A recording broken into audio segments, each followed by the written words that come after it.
listening to Best Served Cold, a Born Millennials podcast, the Australian true crime podcast where we drink wine and talk about crime. Formerly Egypt's 36th most popular true crime podcast, hosted by Tama and Laura Elise. Sit down, relax, grab a drink, and enjoy this week's episode. Yippee! Yippee-ki-yay! It's another week. It is another week. It's another episode. I was trying to think of a rhyme, like yippee-ki-yay, it's Wednesday. Hey, nice. Very nice. And how's it going, right on guys? cue, the cats are going crazy. Crackhead crazy, yeah. Crackhead crazy. Like legit, we just press record and then... It's like they know. It is. Anyway, welcome to another week of Best Served Cold, the true crime podcast where we drink wine and talk about crime. I'm one of your incredible co-hosts, Laura Elise, and welcome to Watch Mojo. I'm your other co-host, Tama. If you rub me 3 times, I won't grant you any wishes. I'll just tell you to please stop touching me. That's so specific. Yeah, welcome. Welcome back to the show. The voted best show of 2022 because it's been a terrible year, and I feel like that's aptly put. Yeah, sure, why not? You know? But if you are new around here, we do a quick housekeeping at the start before we're going to launch into it. So if you would like to give us a follow on all things social media, you can check us out at the BSC podcast on TikTok, Facebook, Instagram, and Twitter. We are also on YouTube, which I keep forgetting to mention. Yes. All our episodes, if you are a YouTube listener, all our episodes are now also available on our YouTube channel, so you can find that. And we also do like to give a little disclaimer at the start of every episode. You can exclaim it if you want to. I can exclaim it, that we like to say cuss words a fair amount in this show. Mm-hmm. So if you are someone who does not like the swears, we would kindly request that you exit through the gift shop. Feel free to pick up a souvenir. Mm-hmm. And please don't leave us a 1-star review on anything. No. And if you do like the show and you're not offended or upset by cuss words, then... Please give us a good review. Give us a good review, yeah. If you like the episode, please we would love that. It'd be fantastic. It would give us the much needed self-esteem boost that we need to keep us going through the day. Yeah. Please help us. Yeah, we're very we need those we're little sad. boosts. Yeah, we're sad. We're very vain people. Anyway, Tama. Hi. It is your turn. It is my go turn. first this week. So this week, I will be talking about a woman called Patricia Curran, who often went by the name of Trish. So I just will be referring to her as Trish because that's kind of her name. She lived predominantly in New York, in the upstate sort of area, not the actual city, just the state. So you know those kind of like nice little rural areas up there. Mm-hmm. In the 90s, Trish was working as a nurse looking after her 2 daughters as a single mother. And in 1996, to better support her and her children, she got a job working in the drive-thru at a Dunkin' Donuts. So being a customer-facing job, she met a lot of people within the area and would get a lot of regulars coming by every now and then. Everyone likes donuts. Everyone likes drive-thru donuts. I wish that was more of a thing here. Maybe we should go get donuts after we finish recording. Let's do it. So one of the many regulars that would often come by was a man named Clifford Burns. So he eventually, one day after the many times of him driving through to get a donut, asked Trish out on a date. Now, Clifford ran his own business. He was a professional tree climber, which I believe is like... Wait, like tree lopper or tree... Like a climber. Like I believe he climbs trees and like tears them down. So a lopper. Like a tree lopper. Yeah, I guess so. Okay. Because if he just gets paid to climb trees, that's... No, I don't think he just gets paid to climb trees. I don't think that's a job. Sorry, continue. That would be a great job, though. It would be an amazing job. Yeah. That's why I wanted to clarify. So sorry, continue. That's okay. So to Trish, Clifford seemed like a very smart, outgoing person with the determination to run his own business and to get his shit together. So soon enough, she developed feelings for him, and as did he. And so in 1997, a year later, the two would get married. Now, along with her daughters, Megan and Crystalline, they moved in together all as one big family. And soon enough, Clifford and Trish would have two daughters of their own called Harley and Autumn. They were living in Niskayuna, and unfortunately their happy family would become anything but. Just a note here too, and this is going to come into play much later into the story, and just sort of keep it in mind. Clifford had been in jail from 1994 to 1996, serving 2.5 years for breaking into his ex-girlfriend's property. Okay, noted. Shortly after being released is when he met Trish. So just keep that in mind. Okay. Clifford would prove himself to be a abusive and unempathetic person. A lot of this can be drawn to and attributed to his childhood. And again, we say this all the time, not to excuse what they might do, but more so to sort of get a better understanding of where their mentality is. Yeah. And where their trauma lies. So growing up, Clifford's father was frequently violent to his mother and often to Clifford himself. In 1981, Clifford's father, James, shot Clifford's mother, Edith, in the chest following an argument the two were having. Edith survived the shooting and would threaten, and Clifford's father would threaten her again afterwards with a loaded gun. Jeez. So then in 1984, James was given divorce papers issued by Edith, and instead of signing these papers, James decided to kidnap Edith, resulting in him being chased by police. Eventually, he was stopped and cornered, where he shot an officer before turning the gun on himself, ending his own life. Yeah. Jeez. Okay. So due to these circumstances growing up, Clifford never really got the help he needed, no therapy, no one really to help him through the trauma of having not just an abusive father, but someone who assaulted him, assaulted his mother, kidnapped his mother, and shot himself in the head. Unfortunately, this trauma would carry on into his adult years, and over the years became increasingly more violent with Trish. Whenever Clifford would be physically violent with Trish, she would eventually leave him and come back later on. This was a very often occurrence. Trish apparently was the kind of person to see the best in everybody and undoubtedly wanted to try and, quote, fix Clifford and make things work. And Clifford was a very manipulative person, knew exactly the kind of strings to play, the sad puppy play, knew just how to sort of finagle himself back into the relationship. So the day after Christmas in 2010, the family were having a relatively quiet Christmas after Trish and their daughter, Crystalline, came down with a stomach bug.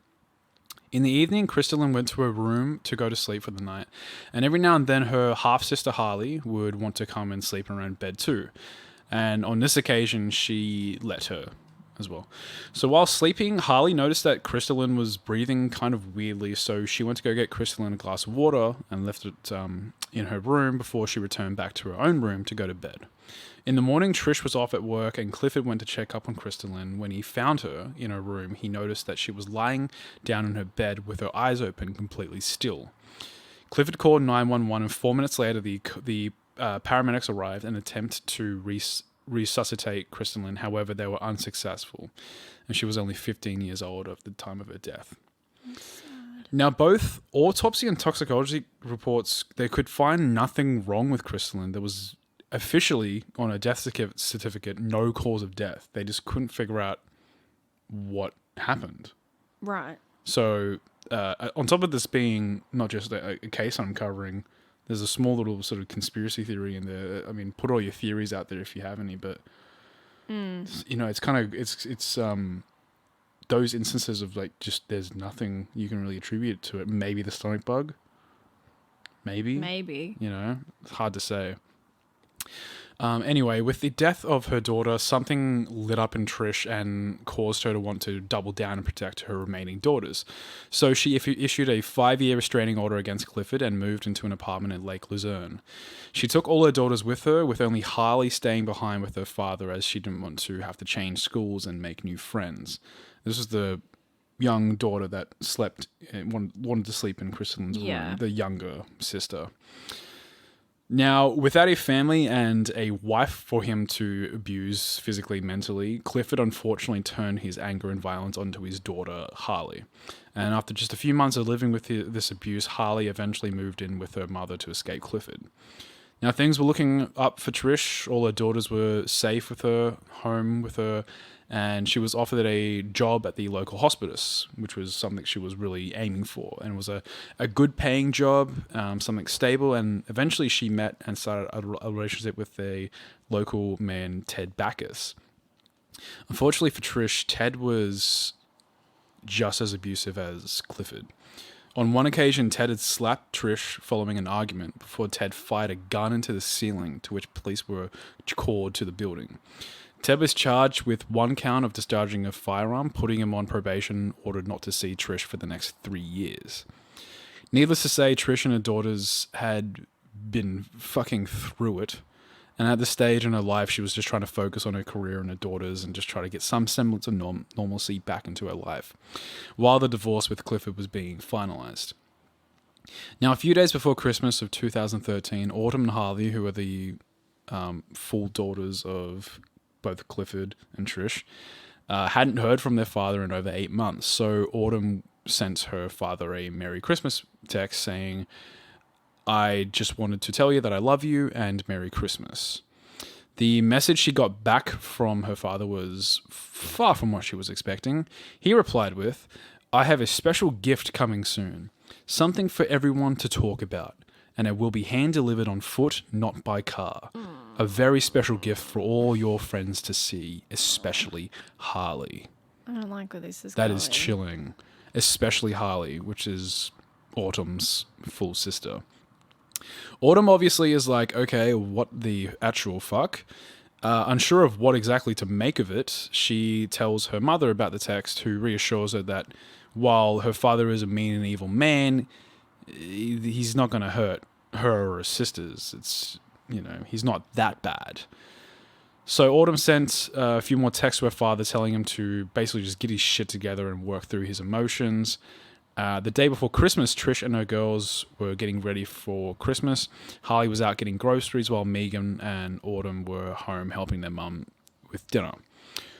While they were preparing dinner, they heard a loud knock at the door. Before they could even approach the door, it came crashing down.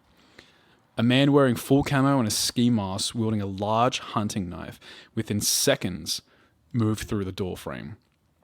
The masked man moved towards Trish and immediately lunged at her and repeatedly stabbed her over and over again. During the struggle, Megan tried to separate the man from her mother but was unsuccessful, so instead she tried swiping and scratching at his face. During the struggle, she had actually unmasked the man, and underneath was Clifford. Upon seeing his face, both Trish and Megan pleaded with Clifford to stop. However, he didn't, and even started attacking Megan, causing a large laceration on her arm. Autumn, who saw everything, immediately calls 911.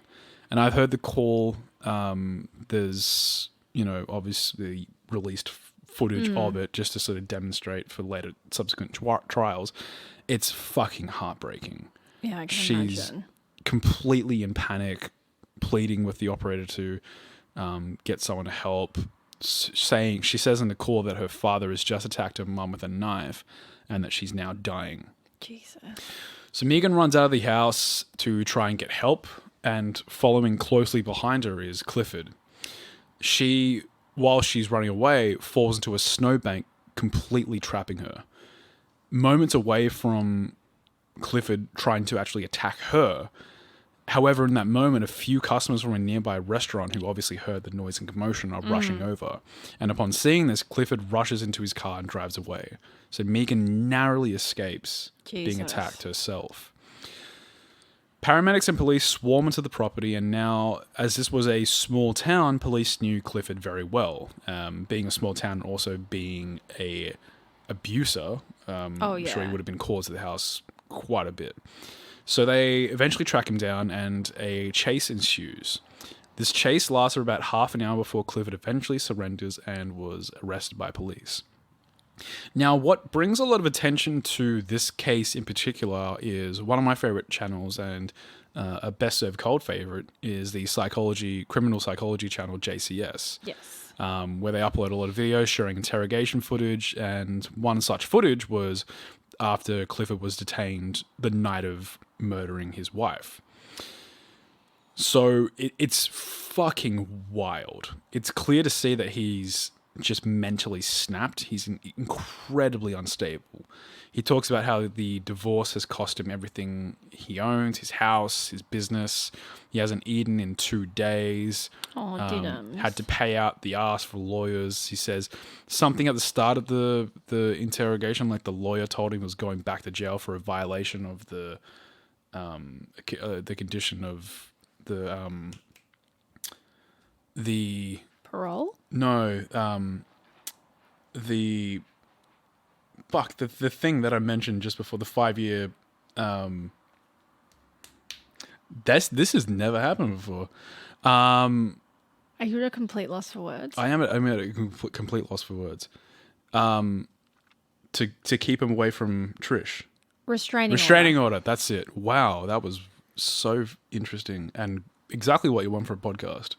Yeah, keep going. People won't notice. Roll the punches. All right. So in a violation of the condition of that, I couldn't even begin to explain all of what the interrogation contains or even break it down. You should just watch the JCS video because they do a full breakdown of the entire thing and it's fascinating. But so while this interrogation is happening, Trish, unfortunately, on their way to the hospital, had lost too much blood and she dies on the way to the hospital. The police inform Clifford while he's ranting, and for a few minutes he just sort of sits there sobbing until eventually he kicks right back into his rants. Now, I can sort of sum up for it in a general sense. He shifts between different personas, all while he blames Trish, Ted, the police, the attorneys, for everything that went wrong in his life and subsequently happened. Megan was eventually treated for the laceration on her arm and she made a full recovery, though I can't begin to imagine what mental scars that would have left her with. That won't leave you. Yeah. The interrogation is interesting because he kind of like bounces back and forth between feeling sorry for himself, weeping about the loss of his job, the death of his wife, and then he kind of goes into this Rambo kind of mode where he's like screaming at the police, smashing the desk, saying, "You would have loved to have me in Iraq." Jesus. That kind of shit. Like really goes back and forth between bravado and like, subvertism. Like it's really interesting. So Clifford Burns was charged with 1 count of second-degree murder and he was sent to Warren County Jail without bail. On the 8th of January, Clifford pleaded, unsurprisingly, not guilty of the murder of Patricia. Following this court appearance, he was also given additional charges of first-degree manslaughter, first-degree assault, and third-degree criminal possession of a weapon, as well as a misdemeanor for fleeing a police officer. Later in April 2014, he pleaded guilty to the charges. However, just before the trial, he retracted this plea, citing poor handling of the case during a time when he was emotionally unstable. So really just, Piece of shit. Yeah, terrible person. Clifford attempted to claim psychiatric defense, stating that he was under a significant amount of stress and didn't go to the house with the intent of murdering his wife in front of his daughters. However, this was brought into question as when police investigated Clifford's residence, they found a newly written will dated on the 24th of December, the same night he murdered Patricia, giving all of his possessions to his 3 daughters. Also, you went in with a ski mask. Yes. And that also factored in against that defense. The statements from his daughters as well, obviously being there and witnessing him, telling him to stop and he just did not stop. All of that eventually piled up, and on the 5th of September 2014, Clifford Burns was found guilty for second-degree murder and was given 23 years to life with the possibility of parole in December 2036. Clifford was also permanently barred from contacting any of his daughters ever again. Good. And there's been interviews with the daughters as well. Like, it's just, so terrible. Horrible. To not only have to sort of witness abuse your entire life, but to lose tragically one of your sisters in like just a freak occurrence. Yeah. That's horrible. Yeah, just so bad.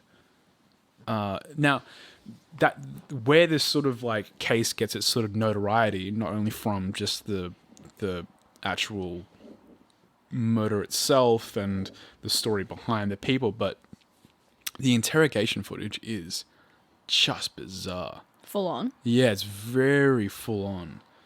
you kind of get this real sense of like he's just completely snapped. Like I don't see like how we did with like the last case where like you can sort of see like this person's just a psychopath from the get-go.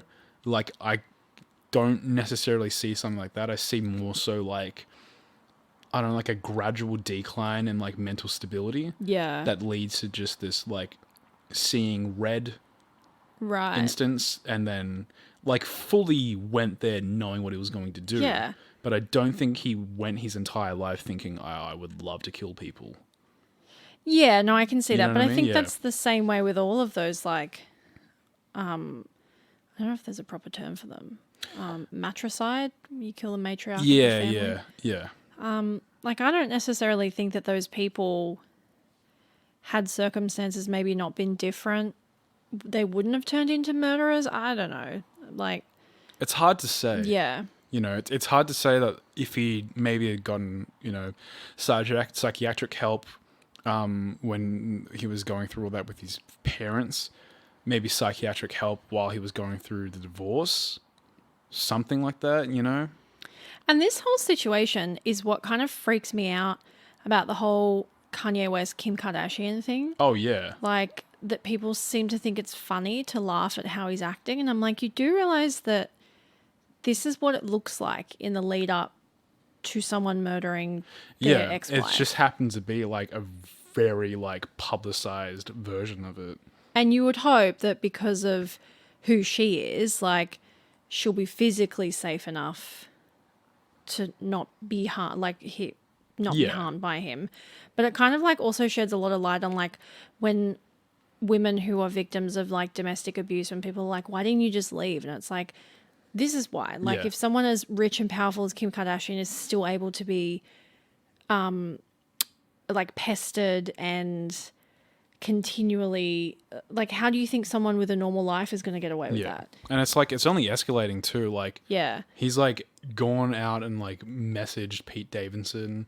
Yeah, it's and they're insane. having like fights and they're like shit, like Twitter beefing and shit. And people just think it's funny. Yeah, it's like, actually, it's it's not really funny. kind of fucked up. Yeah. Like really kind of fucked up. But that's like a very publicized instance of like what it is like. Yeah. It just happens to like go unnoticed in the public eye. Like a lot of these, that's the thing. Yeah. It's very fucking traumatic for people. Scary, yeah. Anyway. All right. That was my case. We are going to take a short little break. And we'll be back. We'll be back.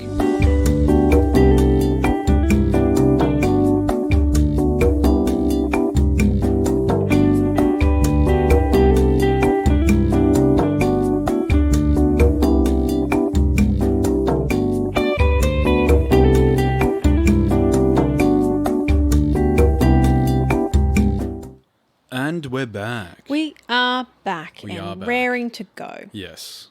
Okay, What so do you my have? turn.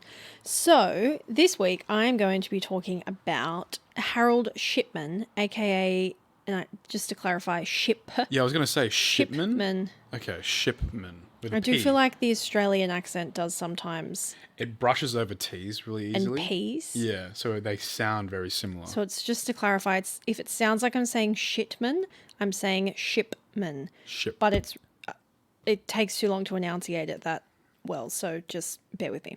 So Harold Shipman, or Dr. Death, or the Angel of Death. And he is known as one of, if not the most prolific serial killer in Britain's history. Ooh. So a little bit of backstory. There's not a huge amount to cover off.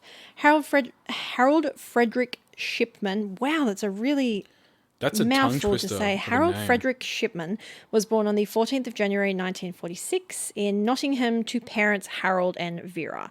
And from what I can see, he had a pretty normal childhood. He was incredibly bright. He excelled at school, and he was also a talented rugby player, or football for our American listeners. Yeah. As well as a talented marathon/distance runner. It wasn't up until he was 17 when his mother was diagnosed with terminal lung cancer that things kind of took a turn for him. So Harold was incredibly close with his mother, and he took her illness very hard, often sort of sitting by her bedside while the doctors administered her morphine to help sort of take the pain off and ease her into passing.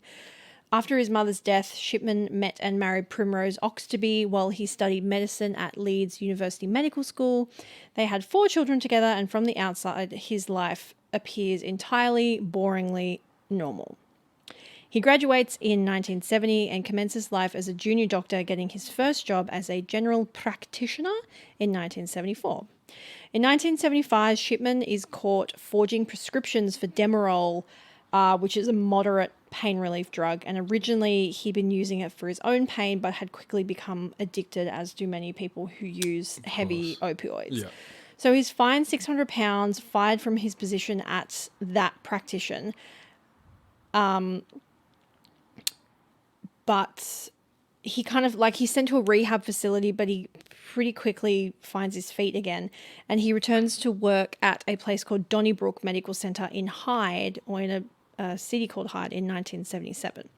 So he would spend the next 15 years of his career here before setting up his own practice in 1993.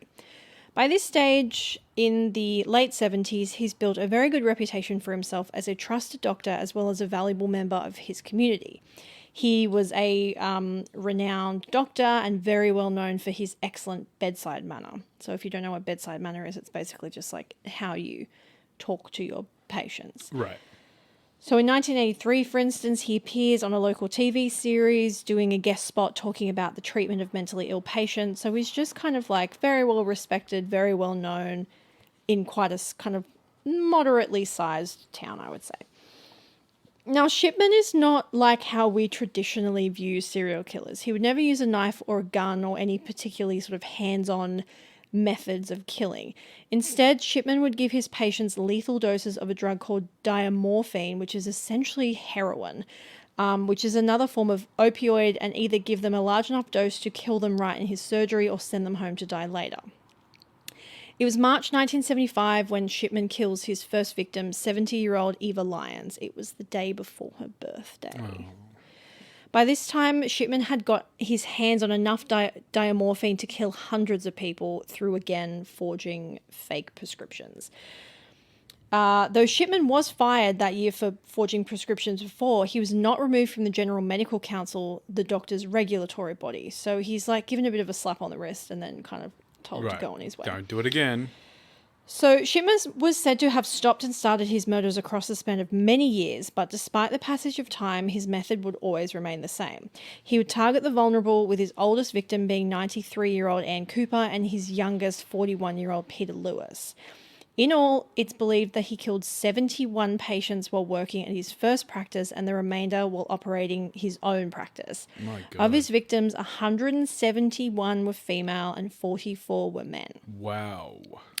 In 1998, other doctors and those who worked in the funeral profession, such as the coroners and the undertakers within the community where he lived and worked, became suspicious of the ridiculously large number of his patients who were dying.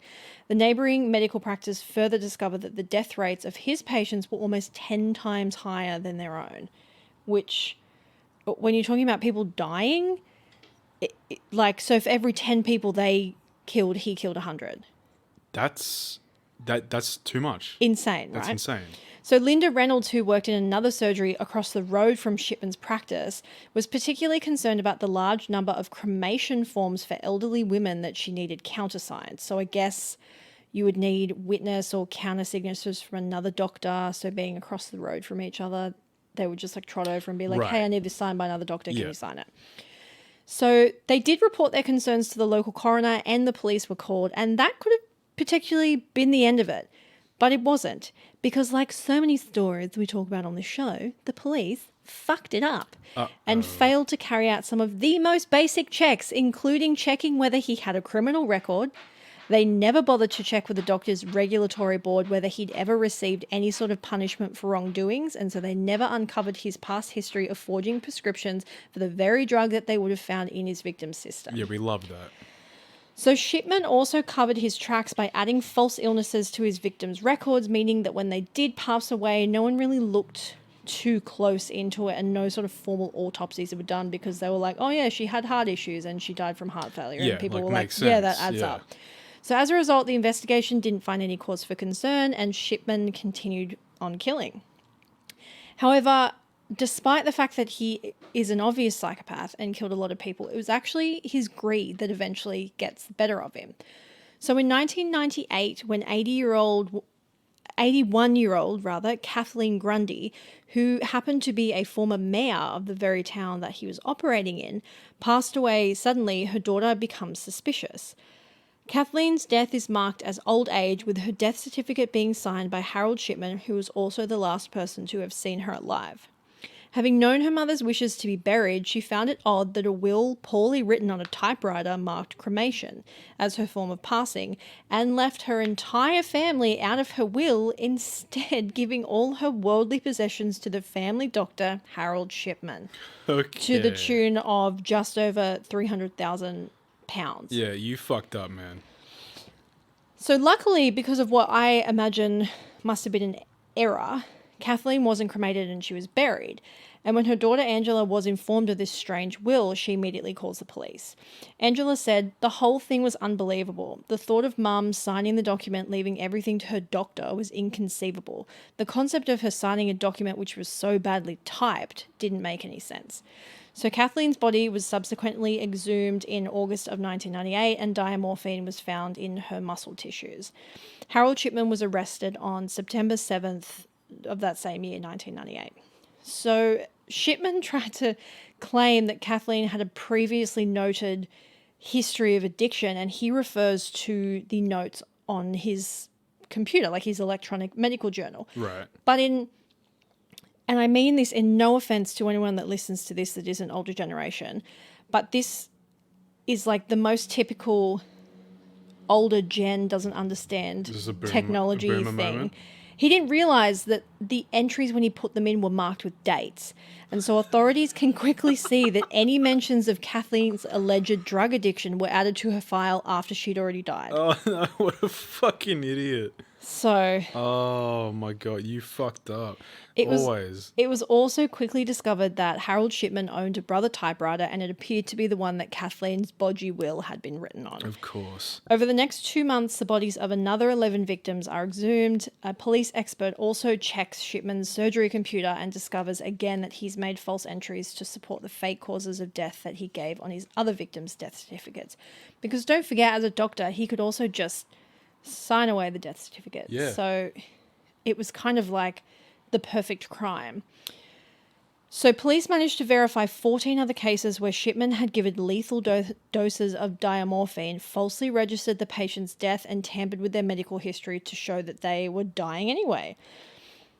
Harold Shipman always denied the murders, and refused to cooperate with the police or criminal psychiatrists.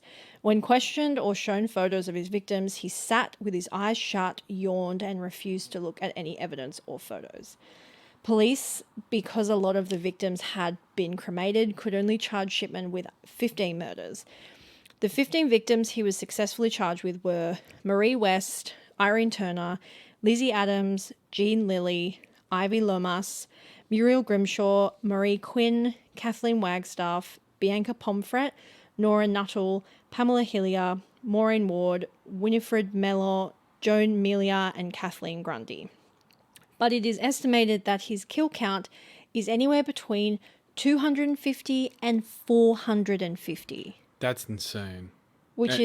And you don't know because of the cremations and falsified you would never documents. know. Yeah. Because some of his patients, likely being elderly, did probably just genuinely pass away. Yeah.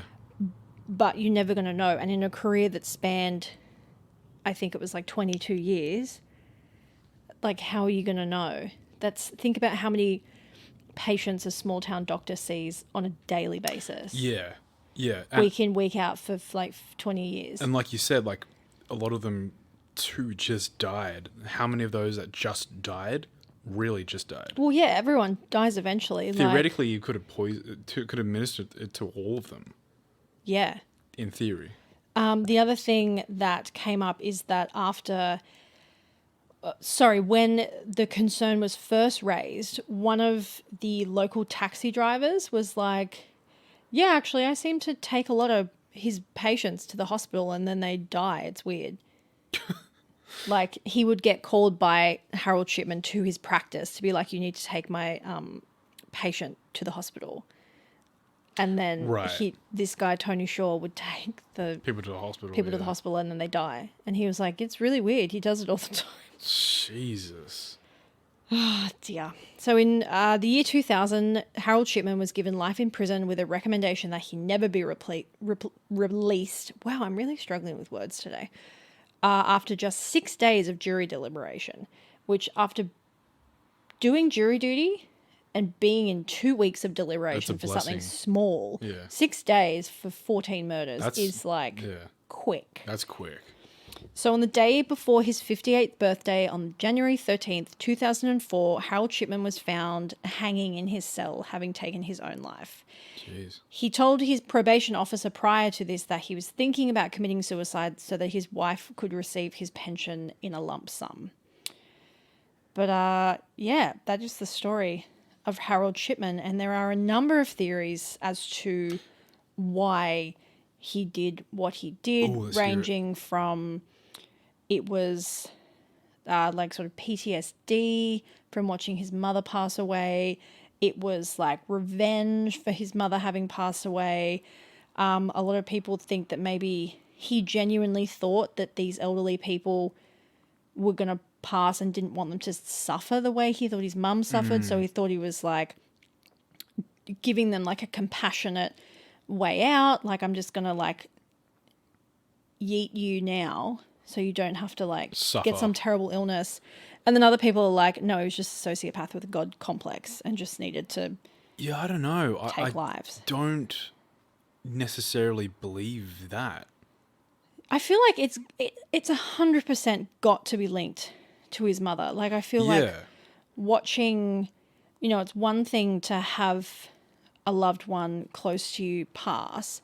It's another thing to like be at their bedside as the doctor is like giving them the drug that makes them like slip away. Well, you're at a young age as well. and just your mother, and you're watching them suffer, and like, especially with cancer, and I had a family member pass away from cancer, and there's that whole period where it's like just pain. Yeah. And like you have to administer morphine to sort of relieve that pain. And that person isn't really that same person when they're on those medications. So that's a huge factor into probably why he did it. Like, he probably had to watch his mother not only suffer, but completely change. And probably had these elderly people coming on, or people who had significant health issues, and wanted to not have to see them go through that same thing. Not as to be like, oh, you did a good thing. Like, it's a terrible fucking thing to do, but like... Yeah, but it's not... I think a lot of the time when we talk about these people, it's not that we're trying to justify their actions. It's kind of like, I feel like there's a difference between explaining why someone does what they does and justifying why they do what they do. Because I hate the idea of just writing something off as like, that person's psycho, that person's bad, that person's evil. It's like, well, how did we get to this point? Yeah. How did we get to this, and what were they thinking, and what was their intention? Well, that's why we're here. That's to talk about it. That's the interesting part of these cases, and that's where, over the years, people in police and criminal investigation units have found ways to hopefully prevent things like this from happening ever again. Sure, like things were placed with hospital institutions to prevent this from happening ever again. Psychology has its developments where they try and like pinpoint ways to stop people from becoming homicidal maniacs. Yeah.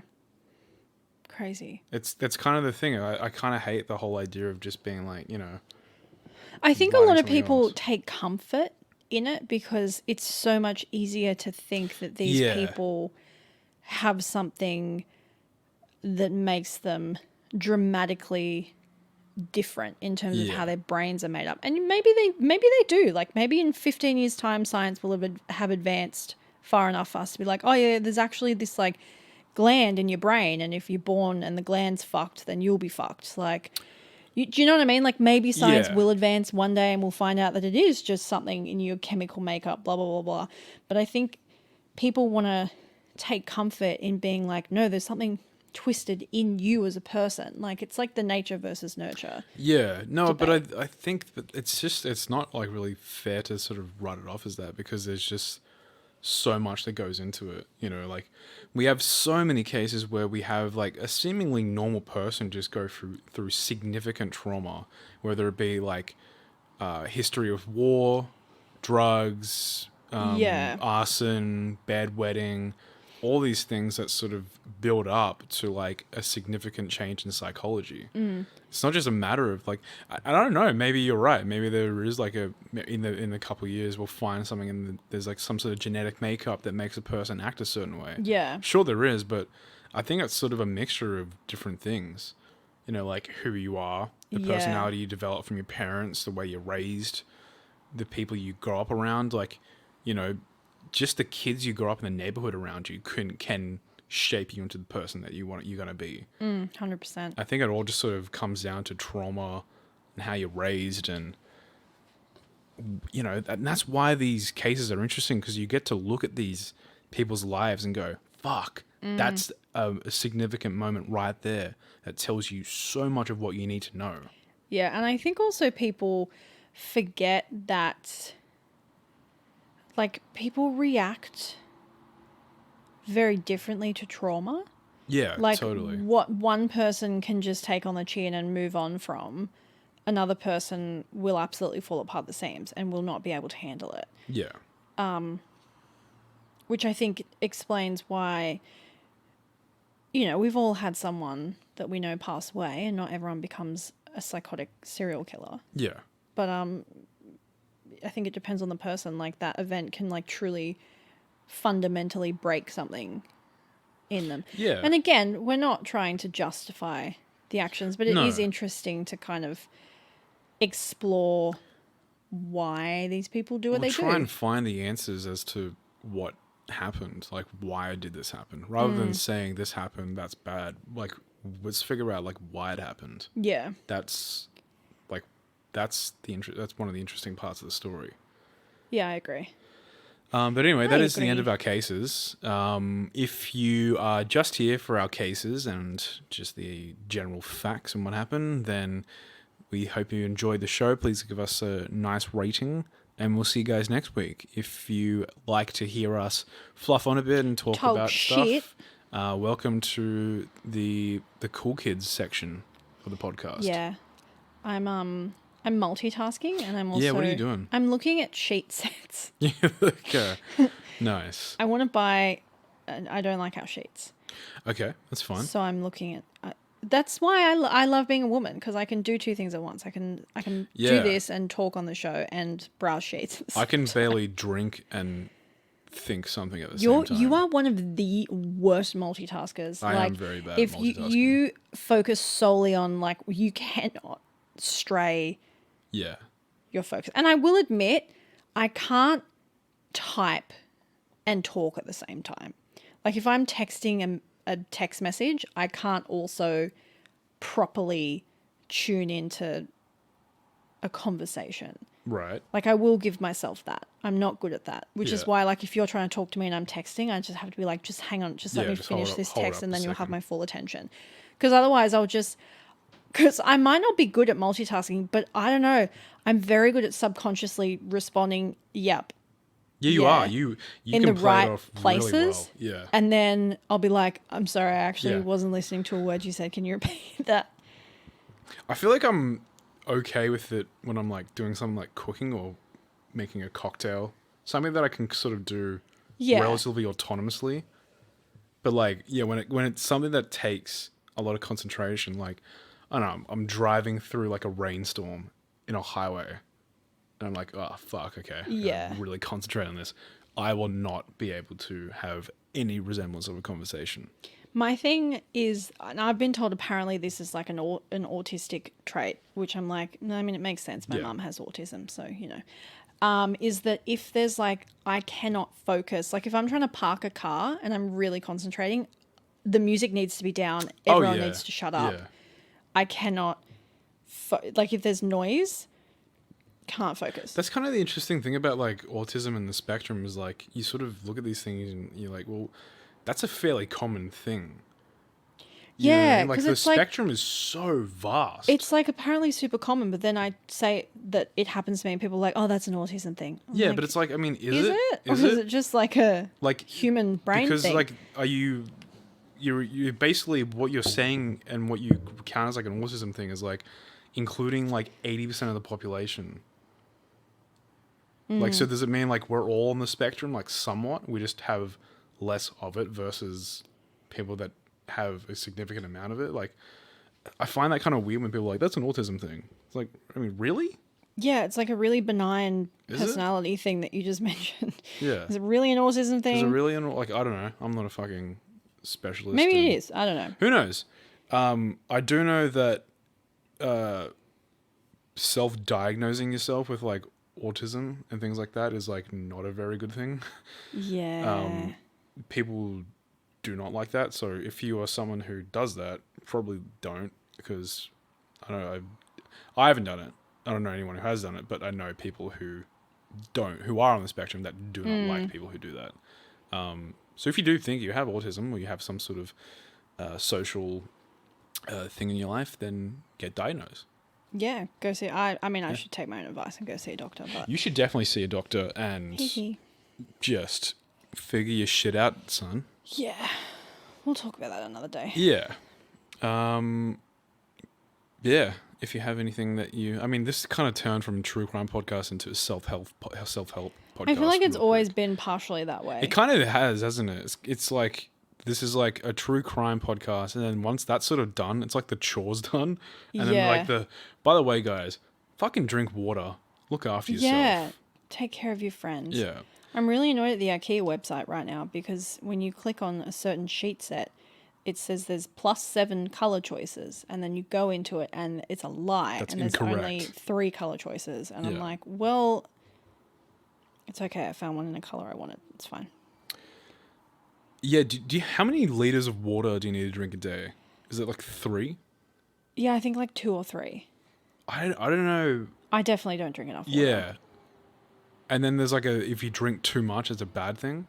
Yeah, I think like 7 liters and you can like literally you drown your organs, and your organs are like, no. But there's like a thing too where it's like once you get past 3, it's like if you get to like 4, if you get past 3, it's like you're just pissing out all your nutrients and shit. It's like, who decided that number was the number? Don't know. You know what I mean? Has it got to do like how much liquid? How many liters of liquid is in your body as a whole? How much and what are we, like 80% water? So well, I don't know. Like 4 liters is. Because I don't know like how you drinking too much water flushes out all the nutrients in your body. I don't understand how that would work. Because like you're putting water into your body because your body needs water. Yeah, I don't know. You know what I mean? You too much. Your magnesium's gone. Your bones have no calcium. Like what? Oh, and you're dead. Yeah, and you're dead. Shit. Yeah. Sorry. I want to know if the drowning thing's real. If you can legitimately drown yourself and drink. Yeah, it's water. It's called hydropaxia or something like that. Really? That's fascinating. Let me see if I can Google it. By the way, if you're listening to this right now and you've gotten to this stage and you know all about the subject, send us all of your citations on social media. Drinking you don't have to. Too much water. You really don't have to. Oh gosh, it's called hyponatremia. Hyponatremia. Hyponatremia.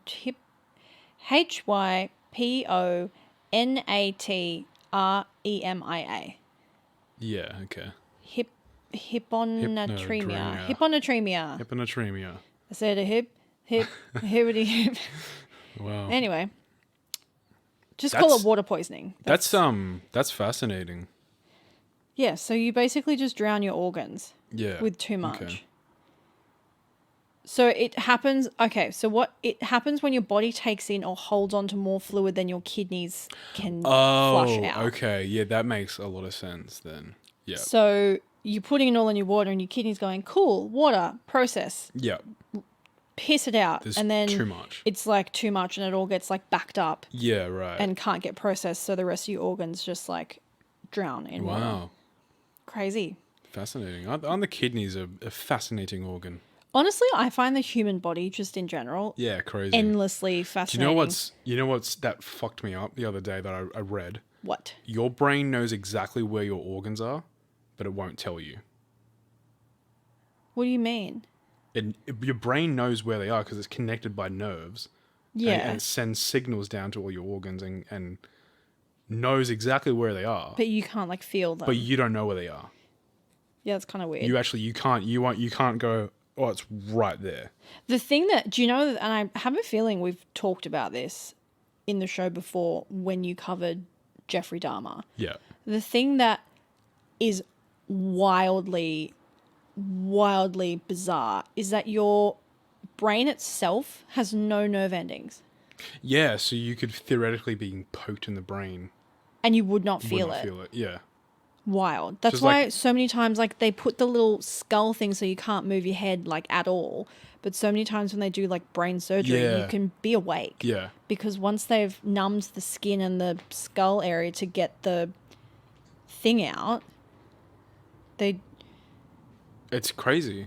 There's like where they're actually doing brain surgery to people and they're like talking to them to see like the stimulations of their brain. Wild. Crazy.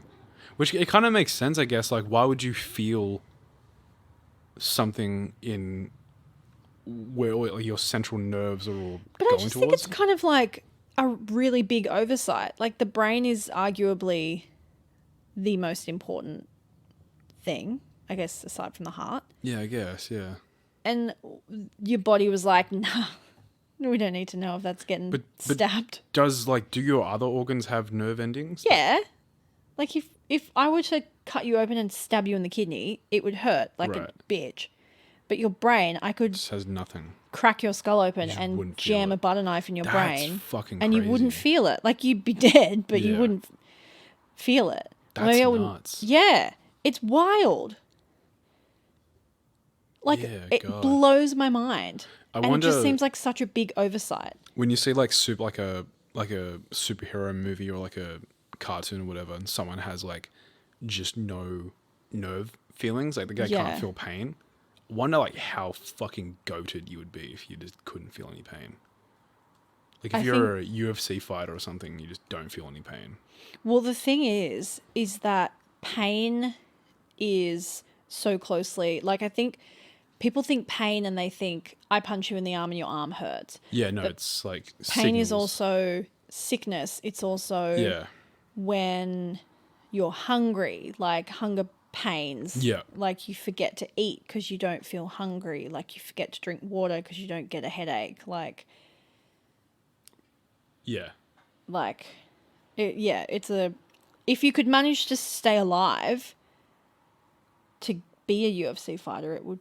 I guess you'd be. True. I didn't even really think about that. You would have to have like constant reminders to be like, oh, I got to drink, I got to eat.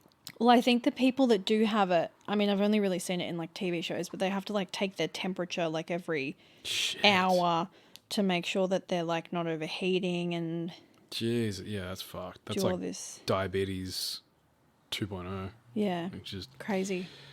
Severe. Crazy. What else? Is there anything that we need to update people on? Like, how's the smut going? I've moved on. She's moved on from smut.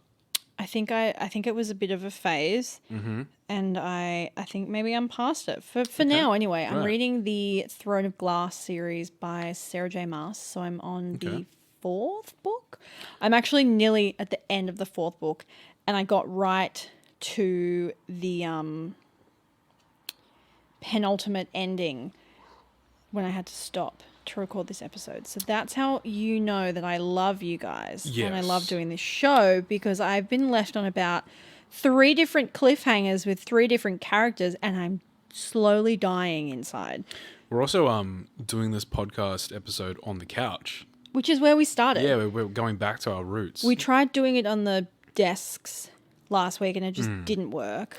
Yeah, it's a bit not very comfortable. The chairs kind of creak. It's this way we can kind of get really relaxed. I feel like it's been a good episode too because we've been relaxed. Yeah, I'm so comfortable right You know now. what I mean? Yeah. Which is wild because last week I was so uncomfortable. I had to literally sit on the floor. It's like this and the bed are like the best ways to do it. And if you don't know what we're talking about, you should listen to all of our podcast episodes because why haven't you already? Why did we start? Was it because was I sick? So I think, yeah, you might have been sick or maybe you just could not be fucked to like record outside of the bed. So I think we just like spur of the moment, like let's just attach the mics to the bed frame and record in bed. And we did it like twice and it was amazing and then we stopped doing it. But also I do feel like the bedroom, you need to keep it as like an area of relaxation so you sleep because otherwise you can't like switch off. It was fun though. It was, but I do quite like it being on the couch. Yeah, totally. The couch is just, we have a very comfy couch. It is very comfy. It's like a cloud. Yeah, it's a good little thing. We just need to sort of, I guess, tweak a few things and figure it out, but I quite like it. Yeah, we're getting there. Yeah. We have recorded the show in a different place every episode, week yeah. since we started back there. So maybe next week we'll do somewhere else. We'll do it outside. Well. We'll take to the street. Yeah. You'll hear all the planes and I mean there's not really that many noises here. Yeah, and people passers-by will get very concerned. Yeah, at least you won't hear the cats fucking They were good. crackheading. They like went for a little run at the start. Yeah. They've been pretty good. No, they've been all right. Yeah, we had Pi was behind us on the couch because he saw we were on the couch and he was very interested. He just sort of poked his head around and was like, "What the fuck is going on here?" He's not. I don't know where he is now. Has he managed to? He's unfortunately learnt how to open the doors. So we don't have fly screens on our sliding doors at our new place, which means you either can't have like fresh air coming in or you just have it open like, a couple of fingers width to let some fresh air in.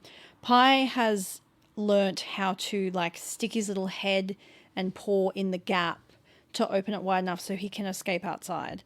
So we're going to have to work out how to get around that. Yeah.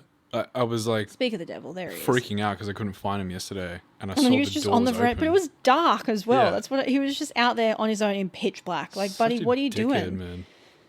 Random. He's like the least naughtiest naughty cat. Like he's pretty naughty. But he's not though. He is. He goes outside when he's not supposed to. He that's steals what I mean. the other Like, cat's food. But he does that so sparingly. He steals the other cat's food literally every day. I know, but he's just such a lovable little cat. Oh, he's just your favorite. No, he's not my favorite. He's definitely not my favorite. He's definitely not my favorite. He's right there, Tama. Yeah, but he can't understand English. They can definitely understand. Well, shall we wrap this bad boy up? Yeah, let's wrap it up. Wrap it up in paper, cut it in half, serve it to the customer. And the code word for this week is baby spinach and avocado. Baby spinach and avocado. And if you're making a sandwich with baby spinach and avocado, send us one. Send us a photo, or send us a sandwich. Yeah. Send us a whole sandwich. If you're from America, ship it. You don't have express. To send us a sandwich. I mean, okay, sure, you don't have to. How are they going to ship? It'll be so moldy. Yeah, but it's a thought that counts. I don't want a moldy sandwich from anyone. I love you all, but I don't want a moldy sandwich. Anyway, the code word is baby spinach and avocado. Yes. Please, if you haven't already, we would love it if you would leave us a review. It does genuinely help us get boosted in the charts and all that jazz. Share with your friends, your mum, your auntie, your dog, your cousins, your cute little schnauzer dog, your mailman. He neighbor. might like true crime. You don't know that. You never know. He might Yeah, he might like it. He might be a fan, or he might be a serial killer. Yeah, maybe don't talk to him just in case. Actually, yeah, don't. Yeah. Don't Maybe solicit know you. who you're suggesting it to. No soliciting strangers. We don't encourage that. Yeah. Anyway, code word is baby spinach and avocado, and we will see you next week. Bye. Bye.